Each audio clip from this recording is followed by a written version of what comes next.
berderma gitu. Tidak hanya sebagai aktivis dakwah ekonomi Islam, tapi dia juga melakukan kebaikan-kebaikan, menolong orang gitu. Jadi konkretnya, realnya gitu.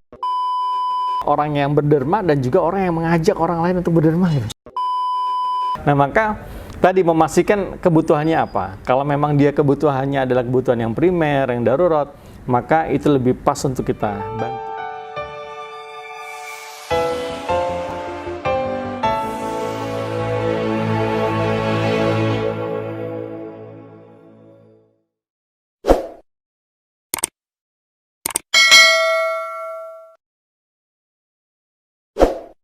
Assalamualaikum warahmatullahi wabarakatuh. Berjumpa lagi dengan acara Secangkir Inspirasi by Kavose. Dengan saya Ngatijo. Di sini ada tamu kita hari ini. Beliau adalah Ustadz Abdul Ghafur. Selain juga sebagai pengurus di Kavose, beliau juga sebagai direktur utama di PPPA Darul Quran. Iya betul Ustadz ya? Betul. Ustadz Ghafur, gimana kabarnya? Alhamdulillah sehat. Alhamdulillah. Mas Jo aja nih. Punya putih tapi masih muda nih. Ustadz, ini kita pengen nanya dengan Ustadz nih. Kita tahu kegiatan Ustadz itu untuk kegiatan filantropi dan sebagainya. Boleh dijelaskan sih, filantropi itu apa sih Ustadz? Masya Allah. Jadi filantropi itu pastinya adalah sebuah gerakan ya. Kita hari ini tahu banyak orang yang susah dan itu ada di mana-mana gitu. Orang susah di mana-mana ya. Iya. Jadi orang sulit dimanapun, kita hari ini dengan sosial media yang luar biasa berkembang, itu tahu, cepat lebih tahu, dan terus apa tindakan kita untuk bisa berbuat. Nah, sehingga ini adalah bagian dari kedermaan. Maka filantropi disebut adalah bagaimana kita bisa berderma. Nah, tentu saja di dalam filantropi ini, kalau kita melihat dari sebenarnya dari kapan sih filantropi ini ada kan kita? Sejak zaman Yunani kuno itu udah ada filantropi gitu. Udah lama banget berarti. Udah lama banget filantropi ini ada. Jadi filantropi adalah aktivitas berderma. Aktivitas berderma. Berderma itu tidak hanya untuk yang punya uang gitu. Jadi nggak hanya berwujud materi ya. Betul, tidak hanya berwujud materi, tapi juga dia bisa dengan tenaga, gitu, dengan pikiran, gitu, dengan keahlian yang dimilikinya. Jadi pada prinsipnya semua orang bisa melakukan kegiatan filantropi dengan apa yang dia punya. Semua orang. Kalau di kita di Korps Alumni atau teman-teman di FOSE, harusnya sih sudah tidak masalah dengan kegiatan berderma ya. Karena memang value kita di sana gitu. Aktivitas untuk ngebantu banyak orang.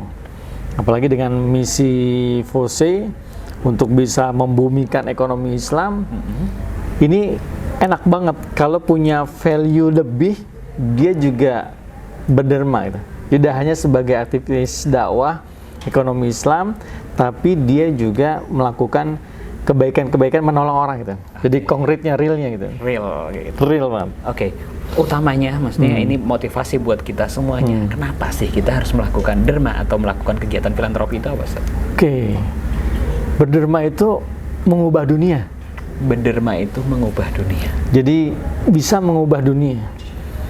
Sustainability dunia ini gitu ya, itu jika kita semua orang atau kita adalah orang yang senang berderma gitu. Mengubah dunia ini yang pertama gitu. Kenapa gitu? Karena banyak orang yang susah, banyak orang yang butuh bantuan, ini kita bantu. Sehingga berlanjut terus. Belum lagi bicara tentang bagaimana tentang lingkungan gitu ya. Berderma dengan lingkungan gitu. Tidak hanya sesama manusia, lingkungan juga perlu dijaga dan lain sebagainya. Untuk keberlanjutan, kalau kita sebut SDGs-nya lah gitu. Nah, selain itu gitu, menjadi penting gitu, kita ini harusnya sih bisa menjadi pengetuk juga gitu. Jadi selain kita yang senang berderma, ada kalanya kan kita udah berderma gitu. Iya. Tapi kayaknya kok untuk ngajak orang lain nggak enak ya. Nah, ini. Harusnya kalau kita sudah berderma, kita sudah nyumbang dalam bentuk dana, atau dalam bentuk pikiran kita, atau juga dalam bentuk waktu kita gitu kan, harusnya kita juga bisa mengajak orang lain gitu kan. Nanti ngajak-ngajak dikira sombong, Ustaz. Oh, nggak juga kan. Jadi ini namanya menularkan virus kebaikan itu, mengajak orang lain juga untuk berderma gitu. Berderma gitu. Karena apa? Melipat gandakan Mereka pahala ya, juga ya. selain melipat gandakan pahala gitu, tentu aja menjadi penting bahwa sifat sosial orang itu kan harus kita tampung gitu. Mungkin ada orang yang tergerak secara otomatis dia bisa membantu. Tapi ada sebagian orang yang perlu diajak. Iya. Nah, maka Kadang bingung juga mudah-mudahan mau nyalurkan kemana kayak betul. gitu. Mudah-mudahan kita adalah orang yang menjadi orang yang berderma dan juga orang yang mengajak orang lain untuk berderma gitu. Oke. Sekarang yang terakhir, Ustaz.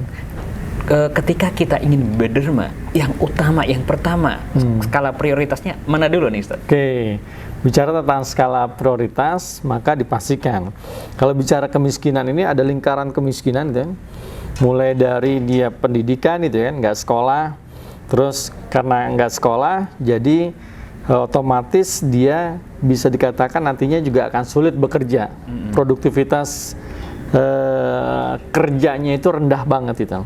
Terus kalau dia nggak bekerja, menganggur gitu kan, ya nanti ujungnya adalah ketika dia berkeluarga ke anak atau keluarga gitu. Keluarganya juga tidak punya gizi yang cukup dan lain sebagainya. Akhirnya masuk kepada kesehatan. Gitu. Nah, penting gitu kan, kalau misalkan kita melihat orang yang darurat ya, mereka mau dibantu secara langsung, nggak mungkin kita kasih orang itu untuk program pelatihan, karena dia harus dibantu. Oleh karena itu, kalau bicara skala prioritas, tergantung segmen ini. Kalau misalkan ada di situ orang yang perlu kita bantu, bantu langsung dengan makanan atau uang tunai dan lain sebagainya. Berarti kalau kita mau Charity. lingkup yang paling dekat dulu ya, atau gimana itu? Ya, lingkup yang paling dekat, yang kita pikir ini darurat, sangat dibantu. Karena bicara kemiskinan juga, ada orang yang sudah selesai dengan urusan primernya, tapi dia merasa miskin. Banyak. Banyak gitu. Ada orang yang sudah selesai dengan urusan primernya, tapi dia masih merasa miskin kan gitu. Nah, maka tadi memastikan kebutuhannya apa. Kalau memang dia kebutuhannya adalah kebutuhan yang primer, yang darurat, maka itu lebih pas untuk kita bantu. Nah, pada prinsipnya, mudah-mudahan kita bisa membantu sesama untuk bisa mengubah dunia ini. Semuanya bisa bahagia. Oke, terima kasih Ustadz Ghafur. Jadi sama-sama Mas Jo. pesan terakhirnya adalah gimana kita bisa berderma dan bisa mengubah dunia. Terima kasih sahabat semuanya. Kita akhiri. Wassalamualaikum warahmatullahi wabarakatuh. Waalaikumsalam warahmatullahi wabarakatuh.